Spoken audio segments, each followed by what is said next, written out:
ನಮಸ್ಕಾರ ಸ್ನೇಹಿತರೆ. ಕರ್ನಾಟಕದ ಕಾಶ್ಮೀರ ಎಂದೇ ಹೆಸರಾದ ಕೊಡಗಿನ ವಿಸ್ತೀರ್ಣ ದೊಡ್ಡದಿದ್ದರೂ ಅಲ್ಲಿನ ಜನಸಂಖ್ಯೆ ಮಾತ್ರ ಇಡೀ ರಾಜ್ಯದಲ್ಲೇ ಅತಿ ಕಡಿಮೆ ಇರಲು ಅಸಲಿ ಕಾರಣವೇನು ಗೊತ್ತಾ? ದಟ್ಟ ಅರಣ್ಯ, ಅಂಕುಡೊಂಕಿನ ರಸ್ತೆಗಳು ಮತ್ತು ಎತ್ತರದ ಬೆಟ್ಟಗಳ ನಡುವೆ ಅಡಗಿರುವ ಈ ಸುಂದರ ಜಿಲ್ಲೆಯ ಜನವಸತಿಯ ಹಿಂದೆ ಪ್ರಕೃತಿಯ ಒಂದು ದೊಡ್ಡ ರಹಸ್ಯವೇ ಅಡಗಿದೆ. ಒಂದು ಕಡೆ ಕಾಫಿ ತೋಟಗಳ ಸೌಂದರ್ಯವಿದ್ದರೆ ಮತ್ತೊಂದು ಕಡೆ ಮಾನವನ ಆಕ್ರಮಣಕ್ಕೆ ಮಣಿಯದ ಕಠಿಣ ಭೌಗೋಳಿಕ ಪರಿಸ್ಥಿತಿ ಕೊಡಗಿನ ಜನಸಂಖ್ಯೆಯನ್ನು ಹೇಗೆ ನಿಯಂತ್ರಿಸಿದೆ ಎಂಬುದು ನಿಜಕ್ಕೂ ಆಶ್ಚರ್ಯಕರ. ಬನ್ನಿ ಈ ವಿಡಿಯೋದಲ್ಲಿ ಕೊಡಗಿನ ಬಗ್ಗೆ ಕೆಲವೊಂದಷ್ಟು ಮಾಹಿತಿಯನ್ನು ತಿಳಿಯೋಣ. ಕೊಡಗು ಕರ್ನಾಟಕದ ರಾಜ್ಯದ ಅತ್ಯಂತ ಸುಂದರವಾದ ಮಲೆನಾಡು ಜಿಲ್ಲೆಯಾಗಿದೆ. ಈ ಜಿಲ್ಲೆಯು ಭೌಗೋಳಿಕವಾಗಿ ಬೆಟ್ಟಗುಡ್ಡಗಳಿಂದ ಆವೃತ್ತವಾಗಿದೆ. ಕೊಡಗು ಜಿಲ್ಲೆಯ ಜನಸಂಖ್ಯೆ ಇಡೀ ಕರ್ನಾಟಕದಲ್ಲಿಯೇ ಅತ್ಯಂತ ಕಡಿಮೆ ಇದೆ. ಇಲ್ಲಿನ ಕಠಿಣ ಭೌಗೋಳಿಕ ಪರಿಸ್ಥಿತಿ ಜನಸಂಖ್ಯೆ ಹೆಚ್ಚಾಗಲು ಬಿಟ್ಟಿಲ್ಲ. ಜಿಲ್ಲೆಯ 30% ಹೆಚ್ಚು ಭಾಗ ದಟ್ಟವಾದ ಅರಣ್ಯದಿಂದ ಕೂಡಿದೆ. ಪಶ್ಚಿಮ ಘಟ್ಟಗಳ ಸಾಲಿನಲ್ಲಿ ಇರುವುದರಿಂದ ಇಲ್ಲಿ ಸಮತಟ್ಟಾದ ಭೂಮಿ ಕಡಿಮೆ ಇದೆ. ಕೃಷಿ ಭೂಮಿಯು ಹೆಚ್ಚಾಗಿ ಕಾಫಿ ಮತ್ತು ಕರಿಮೆಣಸಿನ ತೋಟಗಳಾಗಿವೆ. ತೋಟಗಾರಿಕೆ ನಂಬಿದ ಇಲ್ಲಿನ ಜನರಿಗೆ ವಾಸಿಸಲು ವಿಶಾಲವಾದ ಜಾಗ ಬೇಕಾಗುತ್ತದೆ. ಇಲ್ಲಿನ ಜನವಸತಿ ಪ್ರದೇಶಗಳು ಒಂದಕ್ಕೊಂದು ಬಹಳ ದೂರದಲ್ಲಿವೆ. ಜನಸಂಖ್ಯೆ ಒಂದೇ ಕಡೆ ಕೇಂದ್ರೀಕೃತವಾಗದೆ ಹಂಚಿ ಹೋಗಿದೆ. ಕೊಡಗಿನಲ್ಲಿ ದೊಡ್ಡ ದೊಡ್ಡ ನಗರಗಳ ನಿರ್ಮಾಣಕ್ಕೆ ಅವಕಾಶ ಕಡಿಮೆ ಇದೆ. ಇಲ್ಲಿನ ರಸ್ತೆಗಳು ಅಂಕುಡೊಂಕಾಗಿದ್ದು ಸಾರಿಗೆ ವ್ಯವಸ್ಥೆಗೆ ಸವಾಲಾಗಿದೆ. ರೈಲ್ವೆ ಸಂಪರ್ಕ ಇಲ್ಲದಿರುವುದು ಜನಸಂಖ್ಯೆ ಬೆಳೆಯದಿರಲು ಒಂದು ಕಾರಣ. ದೊಡ್ಡ ಪ್ರಮಾಣದ ಕೈಗಾರಿಕೆಗಳು ಇಲ್ಲಿ ಸ್ಥಾಪನೆಯಾಗಿಲ್ಲ. ಪರಿಸರ ಸಂರಕ್ಷಣೆಯ ದೃಷ್ಟಿಯಿಂದ ಕೈಗಾರಿಕೆಗಳಿಗೆ ಹೆಚ್ಚಿನ ಉತ್ತೇಜನವಿಲ್ಲ. ಉದ್ಯೋಗಾವಕಾಶಗಳ ಕೊರತೆಯಿಂದಾಗಿ ಯುವಜನರು ಬೇರೆಡೆಗೆ ವಲಸೆ ಹೋಗುತ್ತಾರೆ. ಮೈಸೂರು ಮತ್ತು ಬೆಂಗಳೂರಿನಂತಹ ನಗರಗಳಿಗೆ ಕೊಡಗಿನ ಜನ ವಲಸೆ ಹೋಗುವುದು ಹೆಚ್ಚು. ಕೊಡಗು ಜಿಲ್ಲೆಯು ಅತಿ ಹೆಚ್ಚು ಮಳೆ ಬೀಳುವ ಪ್ರದೇಶಗಳಲ್ಲಿ ಒಂದಾಗಿದೆ. ವಿಪರೀತ ಮಳೆಯು ಸಾಮಾನ್ಯ ಜನಜೀವನಕ್ಕೆ ಅಡ್ಡಿಯುಂಟು ಮಾಡುತ್ತದೆ. ಮಳೆಗಾಲದಲ್ಲಿ ಸಂವಹನ ಮತ್ತು ಸಾರಿಗೆ ವ್ಯವಸ್ಥೆ ಕಷ್ಟಕರವಾಗಿರುತ್ತದೆ. ಇಲ್ಲಿನ ಭೂಮಿಯ ಬೆಲೆ ಇತರ ಜಿಲ್ಲೆಗಳಿಗೆ ಹೋಲಿಸಿದರೆ ಬಹಳ ಹೆಚ್ಚು. ಸಾಮಾನ್ಯ ಜನರು ಇಲ್ಲಿ ಭೂಮಿ ಖರೀದಿಸಿ ನೆಲೆಸುವುದು ಕಷ್ಟದ ಕೆಲಸ. ಜಿಲ್ಲೆಯಲ್ಲಿ ಕೇವಲ 3 ಮುಖ್ಯ ತಾಲೂಕು ಕೇಂದ್ರಗಳಿವೆ. ನಗರ ಪ್ರದೇಶಗಳಿಗಿಂತ ಗ್ರಾಮೀಣ ಪ್ರದೇಶಗಳೇ ಇಲ್ಲಿ ಹೆಚ್ಚಾಗಿವೆ. ಕೊಡಗಿನ ಸಾಕ್ಷರತಾ ಪ್ರಮಾಣವು ರಾಜ್ಯದ ಸರಾಸರಿಗಿಂತ ಹೆಚ್ಚಿದೆ. ಸುಶಿಕ್ಷಿತ ಜನರಿರುವುದರಿಂದ ಇಲ್ಲಿ ಜನನ ಪ್ರಮಾಣ ಕಡಿಮೆಯಾಗಿದೆ. ಜನರು ಸಣ್ಣ ಕುಟುಂಬದ ಮಹತ್ವವನ್ನು ಹೆಚ್ಚಾಗಿ ಅರಿತುಕೊಂಡಿದ್ದಾರೆ. ವೈದ್ಯಕೀಯ ಸೌಲಭ್ಯಗಳು ದೊಡ್ಡ ನಗರಗಳ ಮಟ್ಟಕ್ಕೆ ಇಲ್ಲಿ ಬೆಳೆದಿಲ್ಲ. ಉನ್ನತ ಶಿಕ್ಷಣಕ್ಕಾಗಿ ಇಲ್ಲಿನ ವಿದ್ಯಾರ್ಥಿಗಳು ಹೊರ ಜಿಲ್ಲೆಗಳನ್ನು ಅವಲಂಬಿಸಿದ್ದಾರೆ.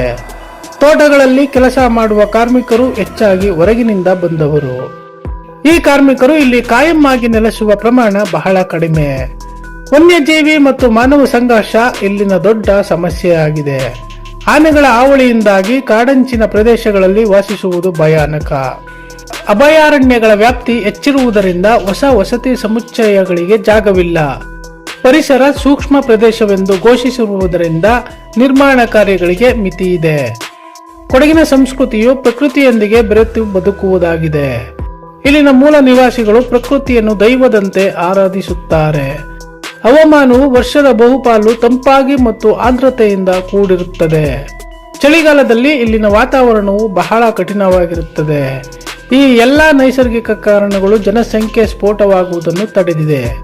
ಜಿಲ್ಲೆಯ ಒಟ್ಟು ವಿಸ್ತೀರ್ಣಕ್ಕೆ ಹೋಲಿಸಿದರೆ ಜನಸಾಂದ್ರತೆ ಬಹಳ ಕಡಿಮೆ. ಪ್ರತಿ ಚದರ ಕಿಲೋಮೀಟರ್ಗೆ ಇರುವ ಜನರ ಸಂಖ್ಯೆ ಗಣನೀಯವಾಗಿ ಇಳಿಕೆಯಾಗಿದೆ. ಇಲ್ಲಿ ಕೃಷಿಯೇ ಪ್ರಧಾನ ಉದ್ಯೋಗವಾಗಿದ್ದು ವ್ಯಾಪಾರ 2ನೇ ಸ್ಥಾನದಲ್ಲಿದೆ. ಪ್ರವಾಸೋದ್ಯಮ ಬೆಳೆದಿದ್ದರೂ ಅದು ಜನವಸತಿಯಾಗಿ ಬದಲಾಗಿಲ್ಲ. ಪ್ರವಾಸಿಗರು ಬಂದು ಹೋಗುತ್ತಾರೆಯೇ ಹೊರತು ಇಲ್ಲಿ ವಾಸಿಸುವುದಿಲ್ಲ. ಹೋಮ್ ಸ್ಟೇಗಳು ಹೆಚ್ಚಾಗುತ್ತಿವೆ, ಆದರೆ ಅವು ವಾಣಿಜ್ಯ ಉದ್ದೇಶದವು. ಇಲ್ಲಿನ ಮನೆಗಳು ಕಾಫಿ ತೋಟಗಳ ಮಧ್ಯೆ ಒಂಟಿಯಾಗಿರುತ್ತವೆ. ನೆರೆಹೊರೆಯವರ ಮನೆಗೆ ಹೋಗಬೇಕಾದರೂ ಮೈಲುಗಟ್ಟಲೆ ದೂರ ಹೋಗಬೇಕು. ಇಂತಹ ಏಕಾಂತ ಜೀವನ ಶೈಲಿಯು ಎಲ್ಲರಿಗೂ ಇಷ್ಟವಾಗುವುದಿಲ್ಲ. ಕೊಡಗಿನ ಹವಾಮಾನವು ವಯಸ್ಸಾದವರಿಗೆ ಮತ್ತು ಮಕ್ಕಳಿಗೆ ಕೆಲವೊಮ್ಮೆ ಸವಾಲಾಗುತ್ತದೆ. ನೀರಿನ ಮೂಲಗಳಿದ್ದರೂ ಅವುಗಳನ್ನು ಬಳಸಲು ತಾಂತ್ರಿಕ ಅಡೆತಡೆಗಳಿವೆ. ಕಾವೇರಿ ನದಿಯ ಉಗಮ ಸ್ಥಾನ ಇಲ್ಲಿದ್ದರೂ ನೀರಾವರಿ ಯೋಜನೆಗಳು ಸೀಮಿತ. ಭೂಕುಸಿತದ ಭೀತಿಯು ಇತ್ತೀಚಿನ ವರ್ಷಗಳಲ್ಲಿ ಜನವಸತಿಗೆ ಅಡ್ಡಿಯಾಗಿದೆ. ಗುಡ್ಡಗಾಡು ಪ್ರದೇಶಗಳಲ್ಲಿ ವಿದ್ಯುತ್ ಸಂಪರ್ಕ ಕಲ್ಪಿಸುವುದು ಕಷ್ಟ. ಅಂತರ್ಜಾಲ ಮತ್ತು ಮೊಬೈಲ್ ನೆಟ್ವರ್ಕ್ ಸಮಸ್ಯೆ ಇಂದಿಗೂ ಕೆಲವು ಕಡೆ ಇದೆ. ಆಧುನಿಕ ಸೌಲಭ್ಯಗಳ ಕೊರತೆಯಿಂದಾಗಿ ಹೊರಗಿನವರು ಇಲ್ಲಿ ಬರಲು ಹಿಂಜರಿಯುತ್ತಾರೆ. ಇಲ್ಲಿನ ಮಾರುಕಟ್ಟೆಗಳು ಸಂಜೆ ಬೇಗನೆ ಮುಚ್ಚಲ್ಪಡುತ್ತವೆ. ರಾತ್ರಿಯ ಜೀವನ ಅಥವಾ ಸಿಟಿ ಲೈಫ್ ಇಲ್ಲಿನ ಜನರಿಗೆ ಅಪರಿಚಿತ. ಕೊಡಗಿನ ಜನರು ತಮ್ಮ ಸಂಪ್ರದಾಯವನ್ನು ಉಳಿಸಿಕೊಳ್ಳಲು ಬಯಸುತ್ತಾರೆ. ಹೊರಗಿನವರು ಹಸ್ತಕ್ಷೇಪವನ್ನು ಇಲ್ಲಿನ ಕೆಲವು ಸಮುದಾಯಗಳು ಇಷ್ಟಪಡುವುದಿಲ್ಲ.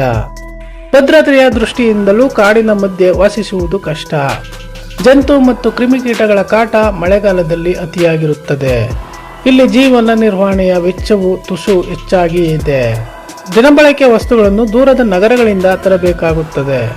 ಸಣ್ಣ ಪುಟ್ಟ ಕೆಲಸಗಳಿಗೂ ತಾಲೂಕು ಕೇಂದ್ರಗಳಿಗೆ ಹೋಗಬೇಕು. ಕೊಡಗು ಜಿಲ್ಲೆಯು ಒಂದು ರಕ್ಷಣಾತ್ಮಕ ಕೋಟೆಯಂತಿದೆ. ಇಲ್ಲಿನ ಶಾಂತಿಯುತ ವಾತಾವರಣವು ಹೆಚ್ಚಿನ ಜನರನ್ನು ಆಕರ್ಷಿಸುವುದಿಲ್ಲ. ಗದ್ದೆ ಬಯಲುಗಳು ಕಡಿಮೆಯಾಗಿ ತೋಟಗಳ ಸಂಖ್ಯೆ ಹೆಚ್ಚಾಗಿದೆ. ಕೃಷಿ ಕಾರ್ಮಿಕರ ಕೊರತೆಯು ಜಿಲ್ಲೆಯ ಬೆಳವಣಿಗೆಯ ಮೇಲೆ ಪರಿಣಾಮ ಬೀರಿದೆ. ಕೊಡಗಿನ ಜನರು ದೇಶದ ಸೈನ್ಯದಲ್ಲಿ ಹೆಚ್ಚಿನ ಸಂಖ್ಯೆಯಲ್ಲಿ ಸೇವೆ ಸಲ್ಲಿಸುತ್ತಿದ್ದಾರೆ. ಹೀಗಾಗಿ ಕುಟುಂಬದ ಸದಸ್ಯರು ದೇಶದ ವಿವಿಧ ಭಾಗಗಳಲ್ಲಿ ಇರುತ್ತಾರೆ. ಇದರಿಂದಾಗಿ ಜಿಲ್ಲೆಯ ಒಳಗಿನ ಜನಸಂಖ್ಯೆ ಕ್ಷೀಣಿಸಿದಂತೆ ಕಾಣುತ್ತದೆ. ಜಿಲ್ಲೆಯ ಆರ್ಥಿಕತೆ ಕೇವಲ ಕೃಷಿಯ ಮೇಲೆ ಅವಲಂಬಿತವಾಗಿದೆ. ಬಹುರಾಷ್ಟ್ರೀಯ ಕಂಪನಿಗಳ ಅನುಪಸ್ಥಿತಿ ಎದ್ದು ಕಾಣುತ್ತದೆ. ಐಟಿ ಮತ್ತು ಬಿಪಿಒ ವಲಯಗಳು ಇಲ್ಲಿ ಇನ್ನೂ ಕಾಲಿಟ್ಟಿಲ್ಲ. ಹಳ್ಳಿಯಿಂದ ಪಟ್ಟಣಕ್ಕೆ ಬರುವವರ ಸಂಖ್ಯೆಗಿಂತ ಜಿಲ್ಲೆ ಬಿಡುವವರೇ ಹೆಚ್ಚು. ಕೊಡಗಿನ ಭೂಸಾರವು ತೋಟಗಾರಿಕೆಗೆ ಮಾತ್ರ ಪೂರಕವಾಗಿದೆ. ಭೌಗೋಳಿಕ ಸ್ಥಿರತೆಯ ಕೊರತೆಯು ಬೃಹತ್ ಯೋಜನೆಗಳಿಗೆ ಅಡ್ಡಿಯಾಗಿದೆ. ಸರ್ಕಾರದ ಕಠಿಣ ಅರಣ್ಯ ನೀತಿಗಳು ವಸತಿ ಪ್ರದೇಶಗಳ ವಿಸ್ತರಣೆಗೆ ಅವಕಾಶ ನೀಡುವುದಿಲ್ಲ. ಈ ಎಲ್ಲ ವೈವಿಧ್ಯಮಯ ಕಾರಣಗಳಿಂದಾಗಿ ಕೊಡಗು ಜಿಲ್ಲೆಯ ಜನಸಂಖ್ಯೆ ಕಡಿಮೆಯಾಗಿದೆ. ಸ್ನೇಹಿತರೆ, ಈ ಮಾಹಿತಿ ನಿಮಗೆ ಇಷ್ಟವಾಗಿದ್ದರೆ ಲೈಕ್ ಮಾಡಿ, ಶೇರ್ ಮಾಡಿ. ನಮ್ಮ ಚಾನೆಲ್ನ ಸಬ್ಸ್ಕ್ರೈಬ್ ಮಾಡೋದನ್ನ ಮರೆಯಬೇಡಿ ಅಂತ ಹೇಳ್ತಾ ಈ ವಿಡಿಯೋನ ಮುಗಿಸ್ತಾ ಇದ್ದೀವಿ. ಧನ್ಯವಾದಗಳು.